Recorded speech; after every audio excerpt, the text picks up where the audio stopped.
I was a slave in Hyperborea once, long ago. I toiled in chains for a long time. Logri the Binder grew powerful, so powerful that my master feared him. He sent me and a few other slaves into Logri's fortress to steal the Binder's secrets. Gods, I remember. In his fortress, Logri kept many prisoners. He conducted cruel experiments upon them, turning them into terrible creatures of hatred and pain. Aruksa was wise and slippery. He enabled us to sneak through most of the fortress unharmed.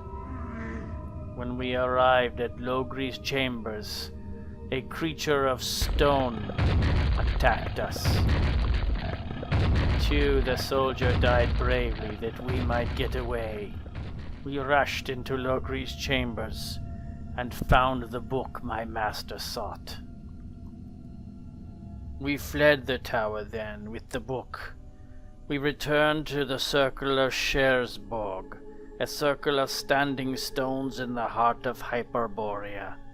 There we met the sorcerer who had sent us on the mission, and we gave him Logri's book. For 9 days and nights, the witchmen studied the book of lore. Then, on a moonless night, they summoned us once more. Some of the witchmen feared Logri had grown too strong and wished to slay him, but others disagreed. The book had shown them that if Logri were to die, those bound to his will would also perish. "Which of you is so bound?" asked one witchman. 7 of the 12 put forth their left hands, revealing Logri's brand upon their palms. Great fear went through the council. Soon they feared all would fall under the sway of Logri. "Brothers and sisters," said one, "Logri cannot be permitted to live, but neither may he be slain. Let us combine our arts and weave an orb of souls to trap his spirit. We shall entomb Logri for all eternity, neither living nor dead." Aye, they agreed. "To our work," they said. The witchmen held out their staves and began to chant, and gossamer thin tendrils of magic began to spin out from the tip of each staff, weaving together in the air in the center of the circle. A sphere of woven crystal formed in the air. Then suddenly, one of the witchmen cried out, "He commands me! He commands me!" Hrolf, thinking quickly, slew the witchman before he could cause death. The remaining 11 clustered about their fallen brother. One held out the completed orb of souls. "This orb can steal the soul of Logri the Binder. Take it, find him and bring the orb close to him. We shall do the rest." With the orb of souls we set out in search of Logri the Binder. We learned he had traveled to the city of Skolja, the city of the Slaver Queen. We rode south until we saw the desolate steppes of the Northland. Now this was before the rise of Turan, and Skolja was the gateway to the Hyborian kingdoms along the Vilayet coast. We arrived at the gates of Skolja. That very night the queen addressed her people. "This night the gods have blessed us. Let the gates be sealed this night and join us in celebration. Rejoice, my people, for tonight my child becomes a god."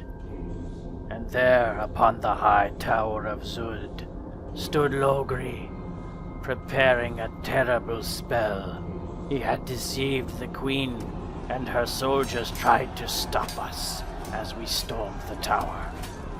Urkana fell to their blades, and her brother Aruksa, his heart broken, fell shortly after.